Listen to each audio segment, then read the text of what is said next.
এখন HIV virus বুলি হয়তো আমি বহুতে চিনি পাওঁ বা জানো।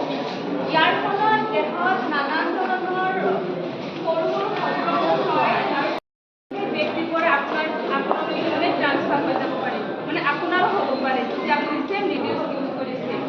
তাৰপিছত আৰু ড্ৰাগছ ল'লে আপোনাৰ যিটো ৰোগ প্ৰতিৰোধক ক্ষমতা যিটো থাকে সেইটো কি হয় মানে ক্ৰাছ হৈ যায়, মানে কমি যায়। নহ'লে আপোনাৰ শৰীৰত মানে সোনকালে মানে বেমাৰটো হ'ব পাৰে। তাৰপিছত হ'ল নিৰাপদ ৰক্ত সঞ্চালন। যেতিয়া আপোনাৰ বেমাৰ হ'ল মানে ৰক্ত কম হ'ল, আপোনাৰ মানে বেলেগৰ পৰা আপুনি ৰক্ত ল'ব খুজি আছে।